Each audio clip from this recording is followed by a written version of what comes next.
Some entrepreneurs casually cruise towards success, while others battle and burn for every single inch. But one unlikely story was the one to resonate with thousands of founders worldwide.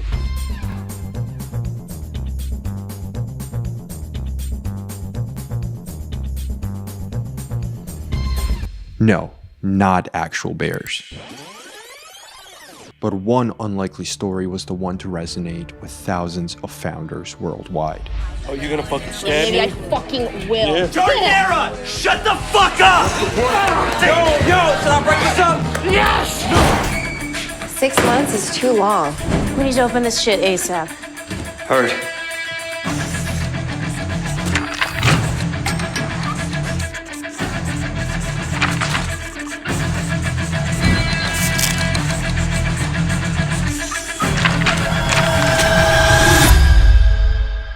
The Bear, featuring award-winning performances from Jeremy Allen White and his co-cast, emboldens the entrepreneur. It creates a rare pedestal for the deranged, for the obsessed, and the selfish entrepreneur who will stop at absolutely nothing. And I believe that The Bear is a critical piece of creative that can drive success for you, the viewer. Simply turn on this TV show and the millions will arrive and flow by themselves. The business will build up and success will be knocking at your door. But if you go for it, you really have to burn everything in your way. So let's talk about how The Bear can spark your fire. As my conscience seems to be, I have hours only lonely. Yo, fuck. Yo, why the fuck are you on the Kennedy? Shut the fuck out. Fuck off my expo shit now! Get the fuck off! 300 grand. Jesus Christ, Jimmy. Still looks like some kid painted it with his ass. Do we ever slow down and ask ourselves, what the hell are we doing? Does it even interest us? Do we feel joy on this road of a journey to 6 figures, 7 figures, and more, and seeing the bank account filling up and up and up? Fact is, half these movies, half these TV shows are so influential and are so receptive to the viewer because it steps out of the boundaries of the everyday worries for the typical human. They burn the money, so to say, and give you a goal that will put you in the Hall of Fame, if you were to accomplish it. Yeah, and it is a huge privilege to be able to burn up the notion of making a few bucks for something elusive, something big, a big, bad vision or mission. And half of corporate criticism right now is the fact that these companies, these giants, live almost like on another planet in regards to their missions. Even the wording sometimes feels a little bit alien. It's not in touch with a common man or woman. But I don't think it's because they're out of touch. I think it's because it's the most effective marketing tool on the planet.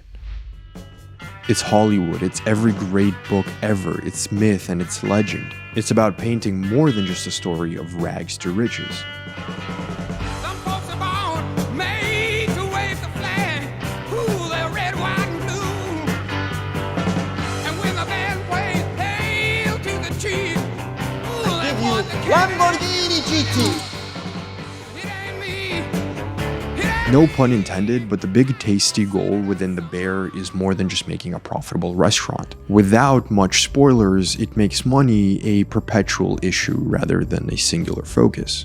But the most important piece is the obsession about entering the Culinary Hall of Fame. To make a team that is built like a machine and a collective of cooks that will enter Valhalla of cooking. That's the hook of the show, and that's the hook of so many companies and brands and projects we love to follow. We respect the sheer amount of balls that it takes to make finances the secondary goal, and what it takes to embrace the highway to hell that these elusive dreams create. So, as entrepreneurs who understand this, why do we always make goals that are secondary to the visions and dreams of others? Are they realistic? What is it about them that makes us lean towards something less crazy, something more casual, something more balanced? The goal is you want to be as delusional as ever. Your customers want to see you aiming for the moon. Nobody wants to settle. Nobody wants to be second best. Not a customer, not a follower, not an audience member. No one. unless they themselves admit that they are dreaming of mediocrity. That's why I'm saying half of marketing is to become grandiose in your own dreams. It's about your technology being in every country. It's about every person wearing your sportswear brand. It's about everyone consuming your content more and more and more. Don't grow to 10K subscribers, grow to 10 million. If viewers are going to watch, if they're going to take their time to consume, they might as well be consuming one of the next greats. And that's what the bear does. It allows us to sink our teeth into dreaming, but then it sets the dreams into reality. It shows you what it's going to take, the harsh reality, the truth, and we respect it with every ounce. In fact, you almost want to smile at the struggle that you see. And if you're a more experienced entrepreneur, you almost have this holy shit moment in every episode that you appreciate for what it is, and you remember how you went through something similar. But watching the struggle is one thing, and going through it is another. Are we the one? Can we endure the struggle? Can we endure the stress and the pain? Can we build at least half of that machine, or are we just delusionally glued to our screens? Marcus, you ready? Let's do it, Chef. High, corner. Sit. Yep. All right, so we got number 1. Wow.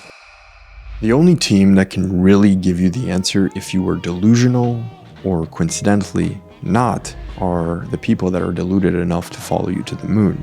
That's the first step. You build the team that allows other people to see, well, if I got a few of them, I might as well get a million more to commit. And if the team is believable, then the machine starts working and the cogs start turning.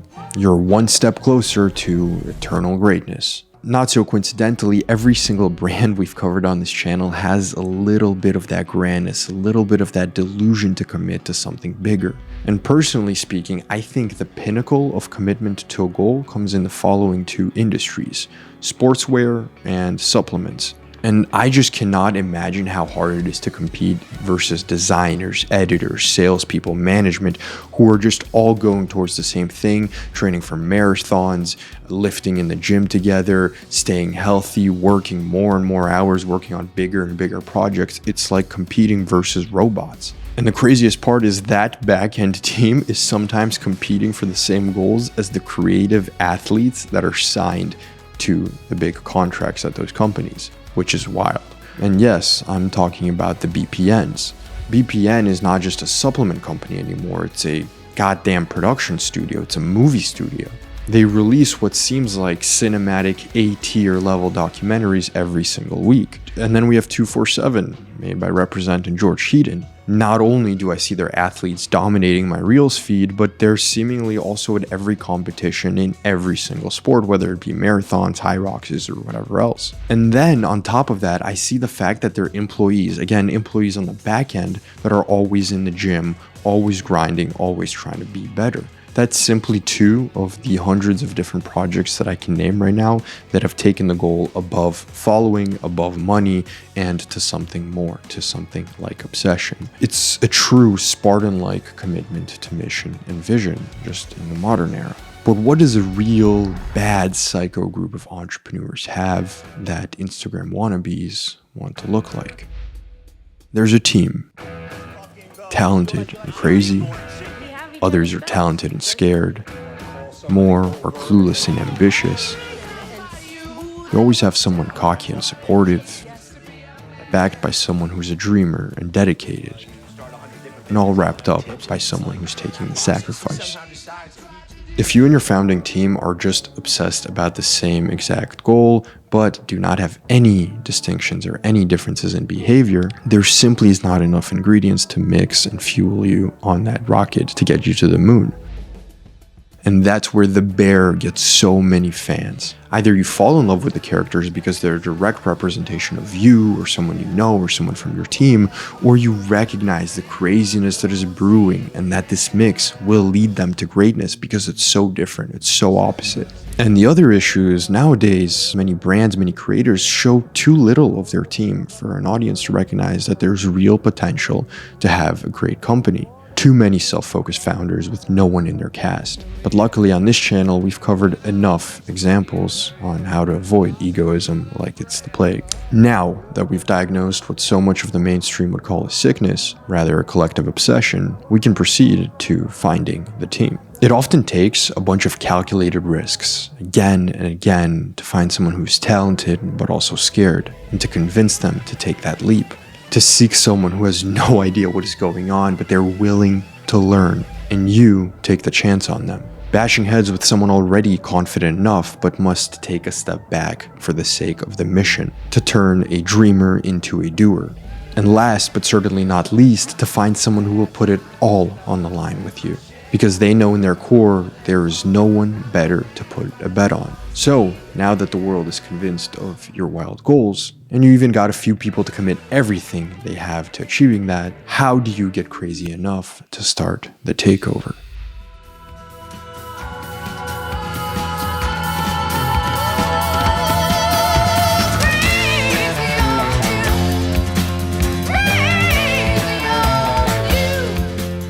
Serious shit does not start at any dollar amount. As we've always said on this channel, real recognizes real. People recognize real troubles, real problems, real questions, and real products, and then they show respect.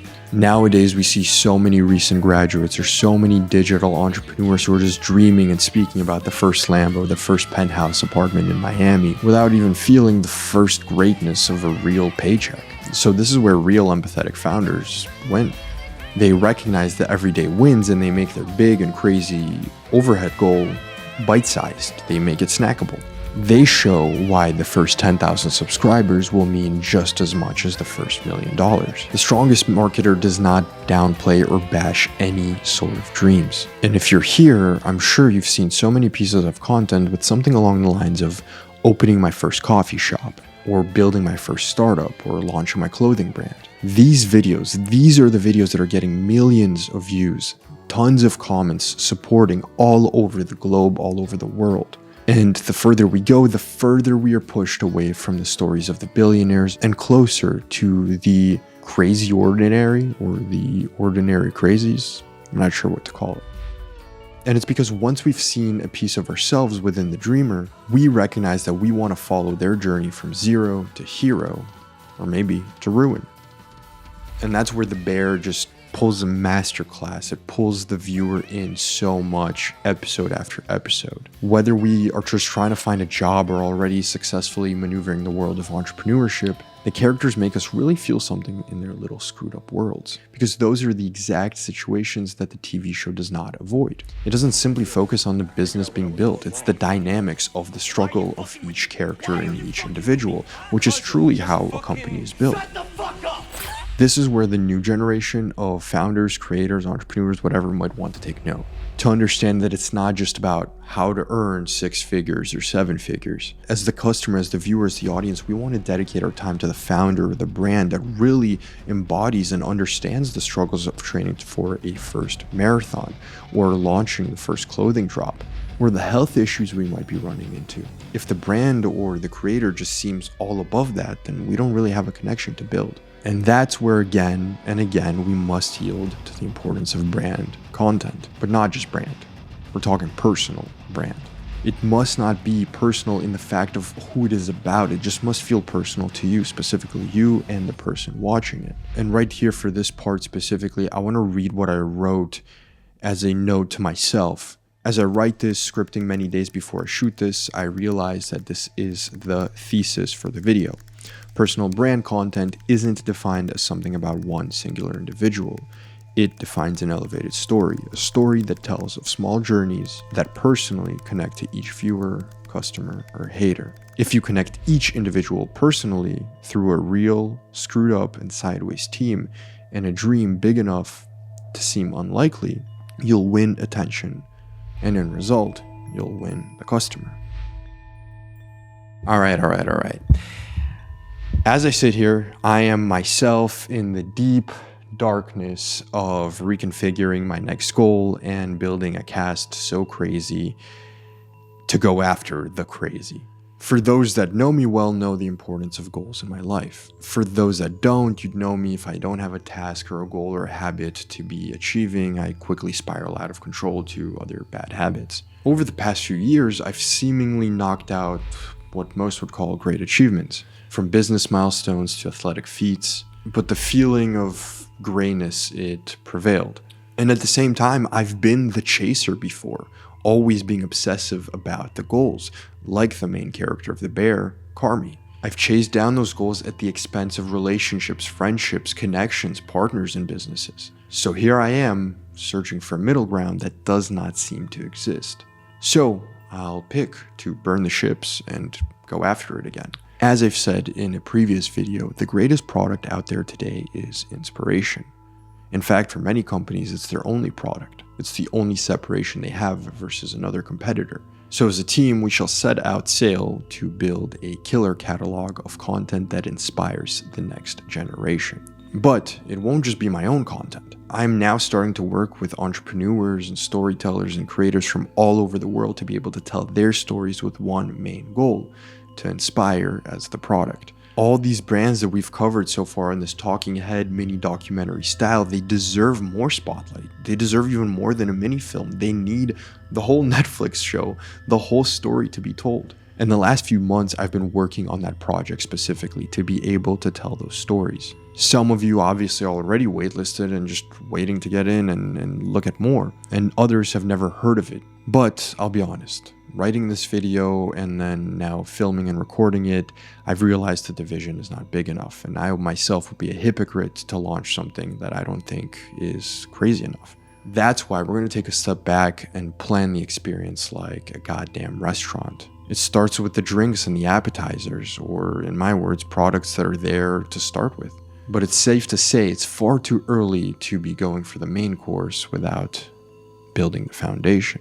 Everything I've made in the last few months off of YouTube because of people coming to my agency and asking for help or asking for some consultations, I'm reinvesting to be able to tell the story of the project I'm building at the end of every single one of these videos. Treat this as a live case study as I subject myself to some of these experiments and ideas that I talk about in the videos with each topic, with each breakdown and each case study. Already, I've put together the name and some items from the menu. Next, I need to put together the team. That team will help me polish the product and take it live. Video editors, designers, creative people, creatives, salespeople, anyone willing to do something crazy, you got my Instagram. And that's it for me today. But for everyone that has stuck around to this point, I have to give you a little something. The next few videos will be massive. They will be the biggest things we have done yet. We're flying the team in. Everyone is coming together in one location. It's about to be nuclear. So here's one that's in the works in the next month.